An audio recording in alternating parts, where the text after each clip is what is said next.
"You're not ambitious enough for someone like me," she said during what I thought would be a romantic dinner celebrating our 3-year anniversary. I sat across from Kimberly in our usual corner booth at Meridian, that upscale steakhouse in downtown Sacramento where we'd shared so many good memories, where she'd once told me about her dreams and I'd shared mine. The soft lighting that used to make her eyes sparkle now illuminated something cold and calculating in her expression as she delivered what felt like a carefully rehearsed verdict on our entire relationship.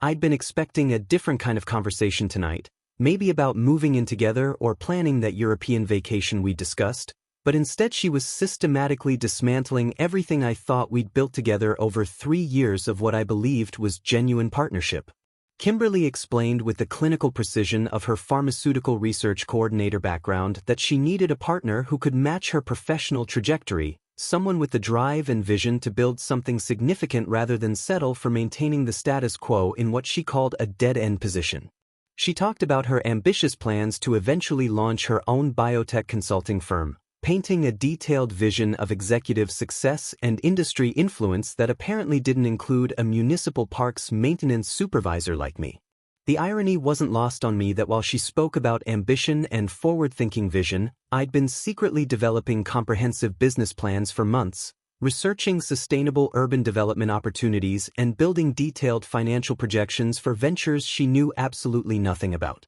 But sitting there listening to her measured explanation of why I fundamentally wasn't enough for her future plans, I chose silence over defending myself or revealing the entrepreneurial dreams I'd been carefully nurturing in my spare time. She continued methodically outlining how our career paths were simply incompatible long-term, how she needed someone who shared her hunger for professional achievement, financial growth, and social status advancement rather than someone content with steady municipal work and modest goals. I watched her perfectly manicured hands as she spoke, the same hands that used to trace lazy patterns on my chest during quiet Sunday mornings when she'd talk about how comfortable and safe I made her feel, now gesturing dismissively as she explained why those intimate moments meant less than I'd foolishly believed. The restaurant buzzed with other couples enjoying their anniversary dinners while mine systematically ended with what felt more like a corporate performance review than an emotional breakup conversation. Her tone remained professional throughout,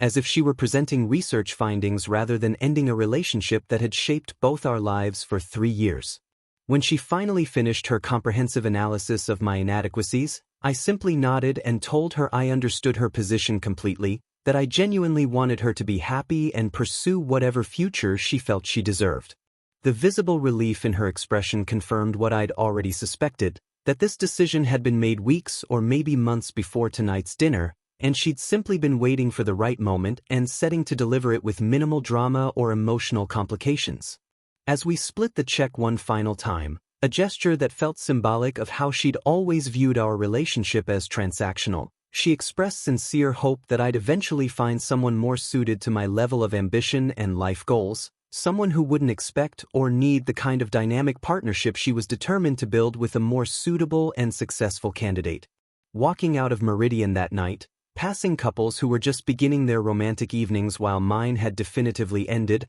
I felt something fundamental shift inside me, not the devastation and self-doubt I might have expected, but a quiet, steel-hard determination to prove that her careful assessment of my potential was spectacularly and expensively wrong.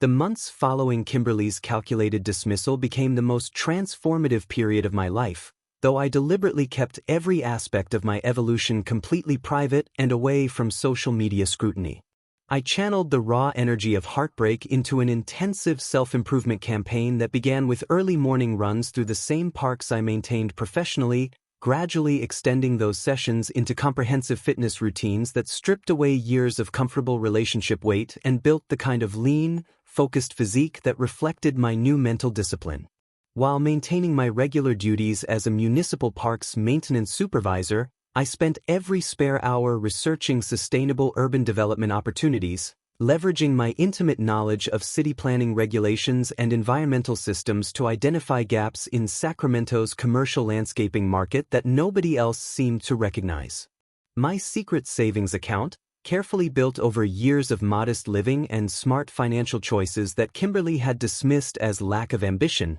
provided the seed capital I needed to quietly launch what would become Ecovista Developments, initially operating as a specialized urban landscaping company focused on innovative rooftop gardens for commercial buildings.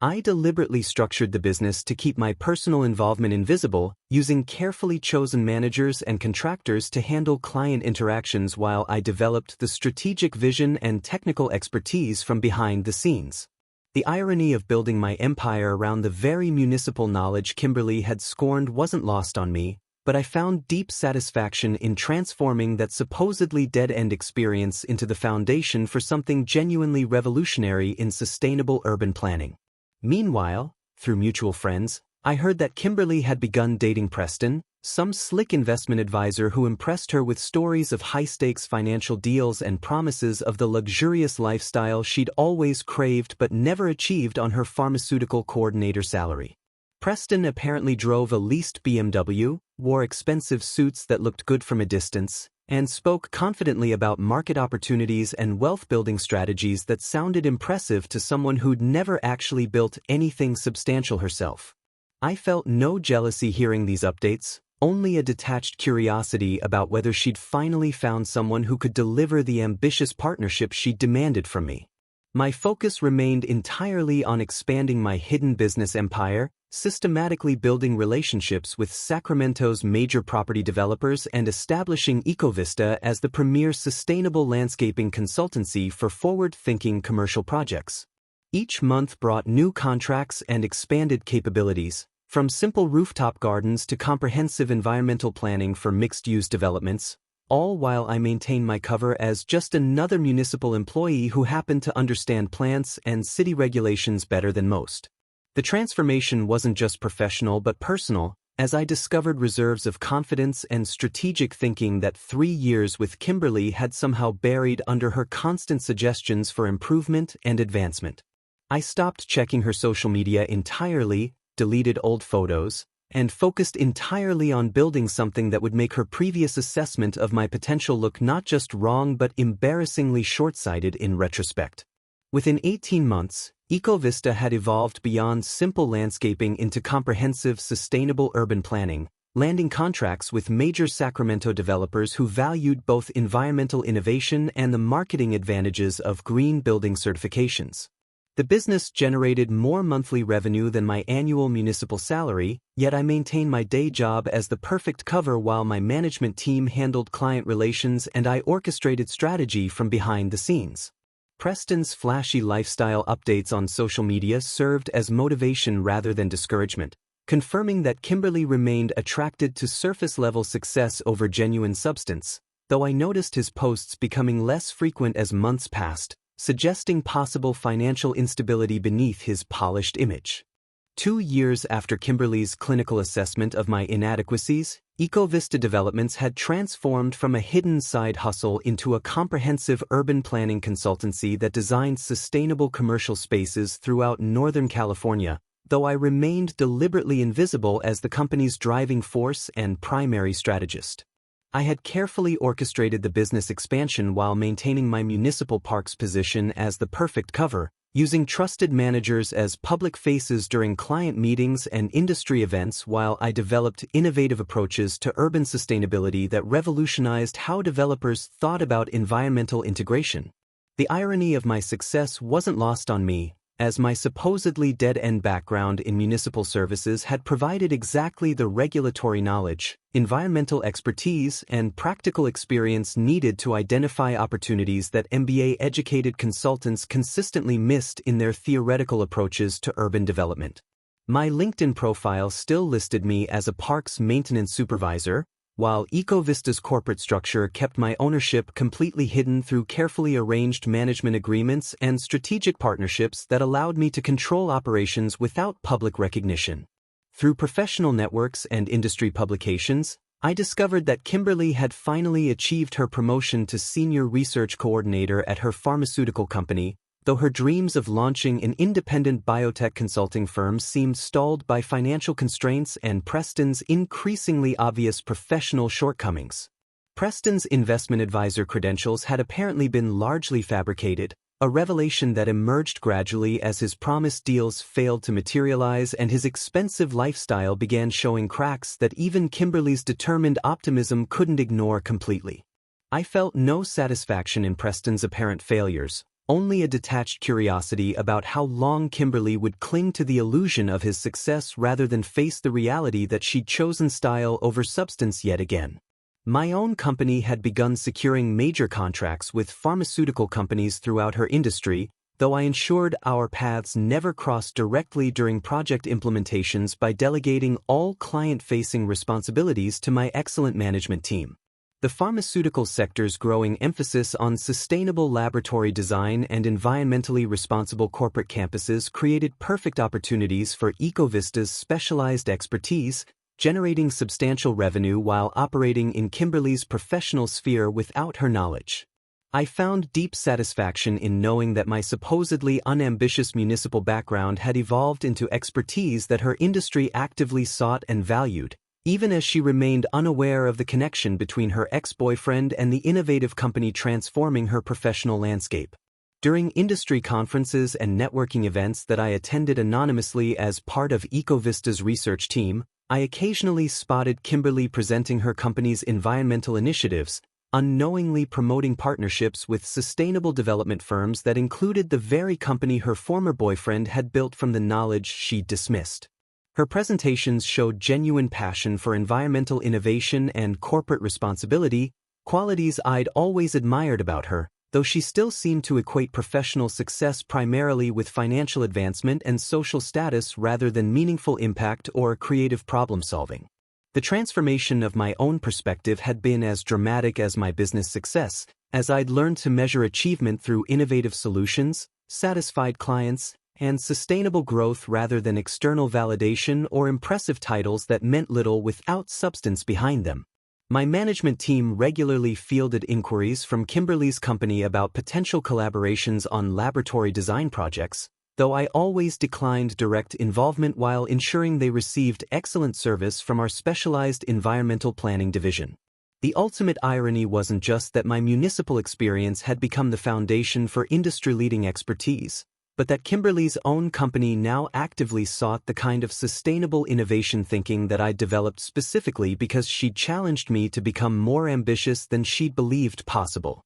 The convergence I'd been unconsciously orchestrating finally materialized when Kimberly's biotech company partnered with Ecovista Developments for their massive new sustainable laboratory complex project, though she remained completely unaware that her ex-boyfriend owned the innovative firm whose CEO she'd begun idealizing through industry publications and conference presentations. Her company had selected Ecovista after an extensive vendor evaluation process that praised our revolutionary approach to integrating laboratory functionality with environmental sustainability, creating workspace designs that enhanced both research productivity and corporate environmental responsibility in ways that traditional architects couldn't match. I watched from behind the scenes as Kimberly took the lead on her company's side of the collaboration, her enthusiasm for the project evident in team meeting notes and progress reports that my management staff shared during our strategic planning sessions. She'd apparently volunteered for the assignment specifically because she wanted to work with the mysterious Ecovista CEO whose innovative vision had transformed every major project he touched throughout Northern California's commercial development landscape.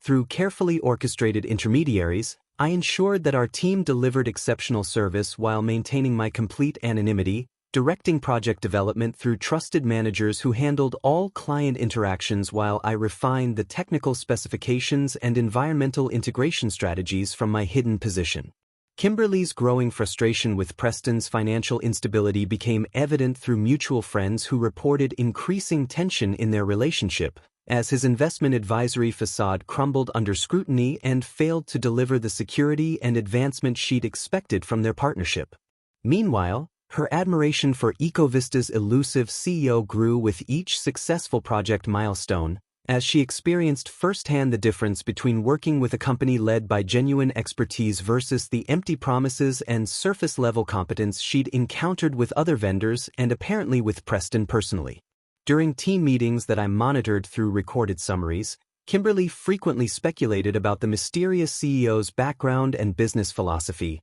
expressing regret about not finding someone in her personal life with such impressive combination of environmental passion, business acumen, and innovative thinking. The irony of her searching for qualities that I developed specifically in response to her earlier criticism wasn't lost on me, though I felt more satisfaction than bitterness watching her finally recognize the value of substance over style.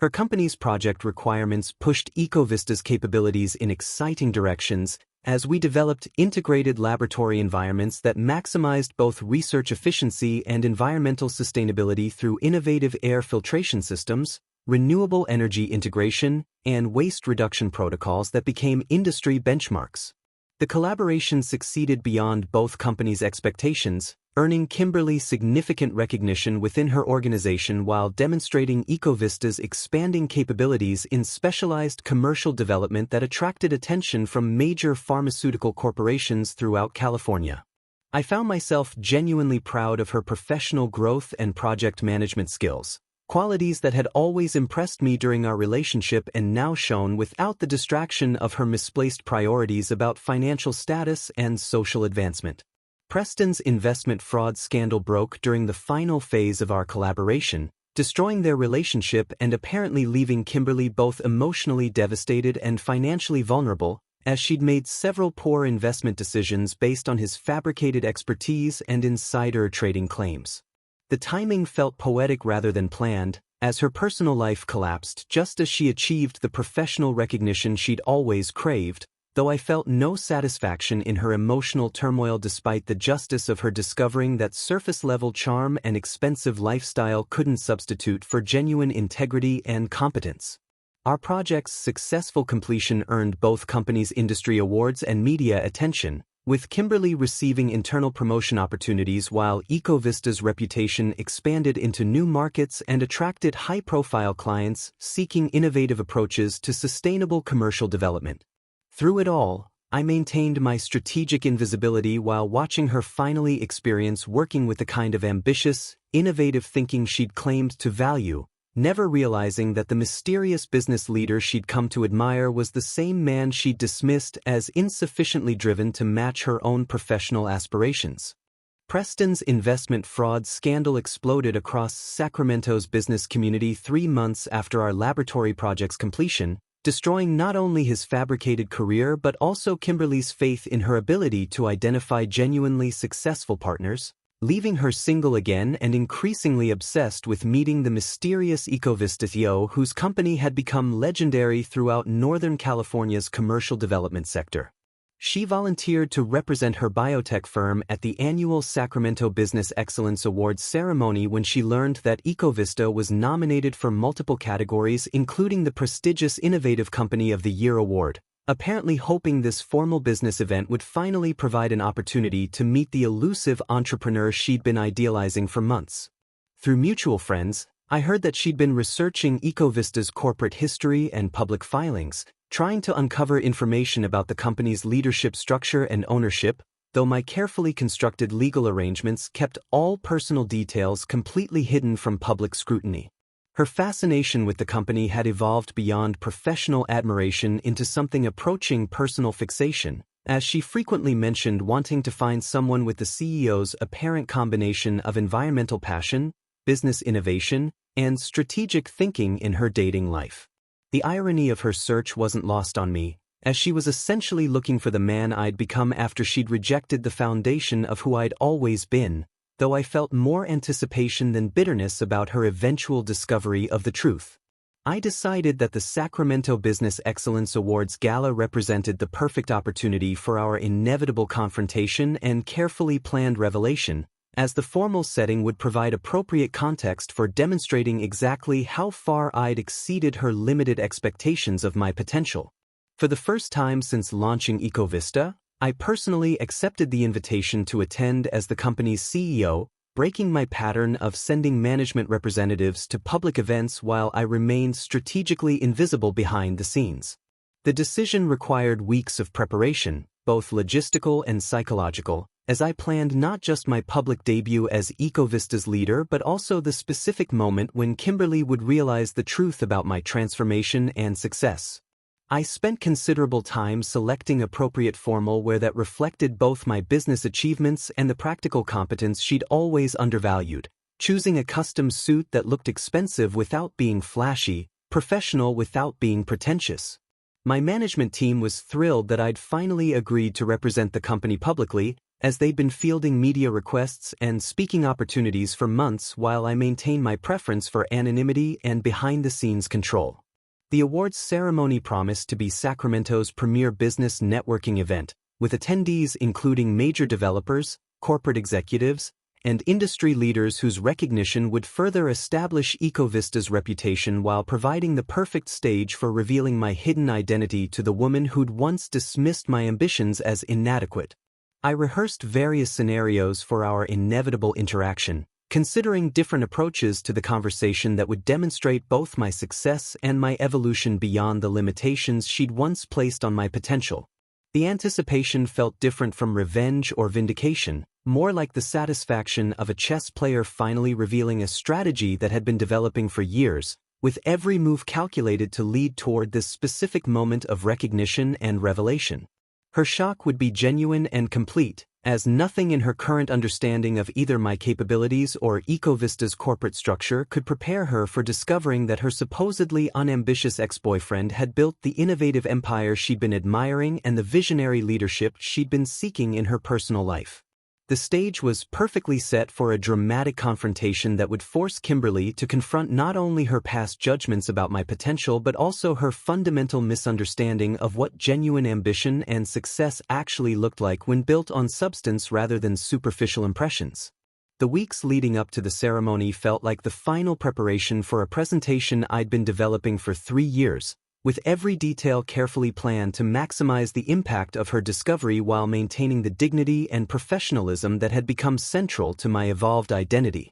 I found myself genuinely excited rather than nervous about the revelation, confident that my transformation had been authentic and substantial enough to speak for itself without requiring dramatic gestures or vindictive commentary about her past mistakes. The awards gala would mark not just Ecovista's public recognition but also my personal emergence from the shadows I'd maintained since deciding to prove her wrong about my capabilities and potential for meaningful achievement.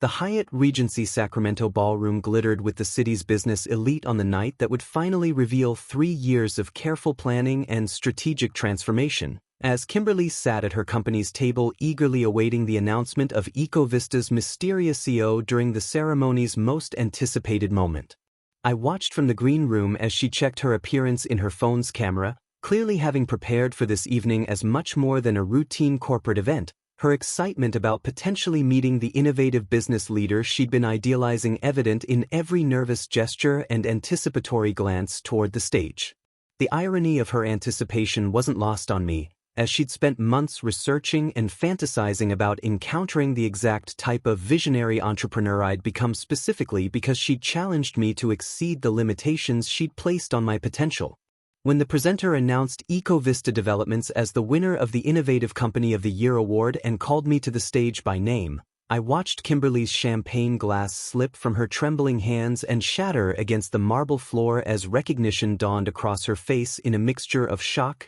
disbelief, and what appeared to be genuine terror. The moment felt surreal rather than triumphant, as I walked confidently to the podium wearing the kind of tailored suit that reflected both success and the practical competence she'd once dismissed, carrying myself with the assured presence that 3 years of building something meaningful had developed naturally. My acceptance speech outlined Ecovista's mission to transform urban environments through sustainable innovation and strategic environmental integration, demonstrating the exact visionary leadership and forward-thinking business philosophy that she'd claimed I fundamentally lacked during our anniversary dinner breakup. The applause was genuine and sustained, with industry leaders throughout the ballroom recognizing achievements that had revolutionized commercial development practices while I maintained eye contact with various tables except deliberately avoiding Kimberly's section until the very end when I allowed myself one brief, acknowledging glance. Her face had gone pale beneath her carefully applied makeup, her expressions cycling through shock, embarrassment, and what looked like dawning comprehension of exactly how thoroughly she'd misjudged both my potential and my character during our relationship. The networking reception afterward buzzed with congratulations and business card exchanges as industry colleagues praised EcoVista's innovations and requested meetings to discuss potential collaborations, creating the kind of professional recognition I'd worked toward while remaining deliberately invisible for 3 years. I was discussing sustainable laboratory design with a group of pharmaceutical executives when Kimberly finally approached, her usual confidence replaced by obvious nervousness as she waited for an appropriate pause in the conversation before attempting to speak. Her greeting was awkward and painful to witness, as she struggled to find words that could bridge the gap between the man she'd dismissed as unambitious and the award-winning CEO now commanding respect from Sacramento's business community. I acknowledged her presence with the same polite professionalism I'd show any former acquaintance, expressing appreciation for her company's excellent collaboration on the laboratory project while maintaining the emotional distance that 3 years of growth and success had created naturally. The conversation lasted less than 5 minutes before I excused myself to continue networking with potential clients and industry partners, leaving her standing among the crowd of successful professionals she'd always wanted to impress, finally understanding that genuine ambition looked nothing like what she'd imagined when she deemed me insufficient for her future plans. Her shock seemed genuine and complete, not just at discovering my transformation but at realizing how fundamentally she'd misunderstood both success and the kind of substantial achievements that earned genuine respect rather than superficial admiration. The evening concluded with additional awards recognition and speaking opportunities that further established my emergence as a legitimate industry leader, while Kimberly retreated to her table looking smaller and more isolated than I'd ever seen her during our 3 years together. The contrast between her diminished presence and my confident interactions with Sacramento's business elite perfectly illustrated how completely our positions had reversed since that anniversary dinner when she delivered her clinical assessment of my inadequate ambitions. I felt no vindictive satisfaction watching her struggle to process the revelation, only a quiet sense of completion as the final piece of my transformation clicked into place with public recognition of achievements she'd never imagined I could accomplish. The drive home that night felt like closing a chapter that had been 3 years in the writing, with every strategic decision and hidden effort finally culminating in a moment that proved both to myself and to her exactly how wrong her initial judgment had been. 6 months after the awards ceremony revelation, Kimberly made several attempts to rebuild our connection through professional channels, proposing collaboration opportunities between her biotech firm and EcoVista that I politely declined through corporate intermediaries who handled such requests according to my standing instructions about maintaining appropriate business boundaries. Her proposals were professionally crafted and genuinely innovative, suggesting she'd learned to appreciate the kind of strategic thinking and environmental integration that had made EcoVista successful, though I recognized her efforts as attempts to re-establish personal contact rather than purely business-focused initiatives.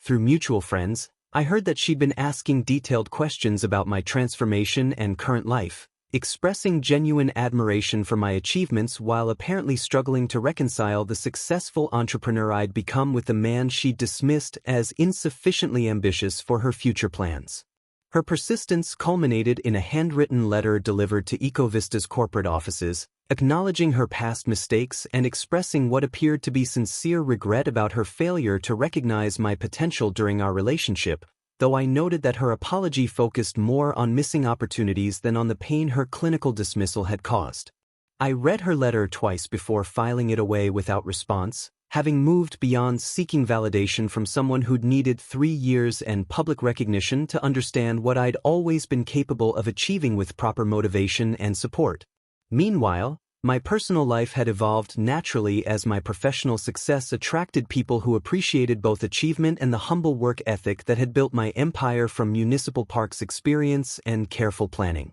I'd begun dating Amanda Chin, an environmental lawyer specializing in sustainable development policy who'd approached me after a speaking engagement about innovative urban planning approaches, our relationship developing from shared professional interests into genuine personal connection based on mutual respect and compatible values. Amanda appreciated the practical foundation underlying my business success, understanding that real innovation required both visionary thinking and the detailed knowledge that came from hands-on experience with environmental systems and regulatory frameworks that most entrepreneurs never bothered to master. Our relationship felt fundamentally different from what I'd shared with Kimberly, built on appreciation for who I actually was rather than expectations about who I might become with sufficient ambition and proper guidance toward more impressive achievements. The contrast was particularly evident during conversations about future plans, as Amanda expressed excitement about building something together rather than requiring me to prove my worthiness through external validation or financial advancement that met her predetermined standards for success. I found myself genuinely grateful that Kimberly's rejection had forced me to discover capabilities I'd never fully developed while trying to meet her expectations instead of pursuing my own vision for meaningful work and sustainable innovation. The story reached its natural conclusion during a chance encounter at the Sacramento Farmers Market where I was selecting organic produce with Amanda for our weekend dinner plans, and spotted Kimberly browsing alone among the vendor stalls with the kind of determined cheerfulness that suggested she was working hard to appear content with her current circumstances. Our interaction lasted barely 10 minutes of polite small talk about seasonal vegetables and local business developments, both of us understanding that some bridges, once burned by harsh judgments about worthiness and potential, could not be rebuilt despite completely transformed circumstances and mutual recognition of past mistakes. She looked genuinely happy to see me thriving and mentioned her own recent promotion to department head, though I sensed underlying loneliness in her bright enthusiasm and careful questions about whether Amanda and I were serious about our relationship and future plans together. The conversation ended naturally as Amanda returned from another vendor with fresh flowers, and I introduced them briefly before we continued our shopping, leaving Kimberly standing beside a display of autumn squash with a wistful expression that acknowledged everything that might have been different with better judgment and timing. Walking away with Amanda's hand in mine, I reflected on how Kimberly's devastating assessment of my limitations had become the catalyst for discovering exactly what I was capable of building when properly motivated by someone who believed I wasn't enough, rather than someone who appreciated what I already offered. The irony felt complete as I realized that her rejection had freed me to become genuinely successful on my own terms rather than constantly trying to meet external standards that had little connection to meaningful achievement or personal fulfillment. 3 years after that anniversary dinner at Meridian, I'd built not just a thriving business empire but also a life with someone who valued substance over style, strategic thinking over superficial ambition,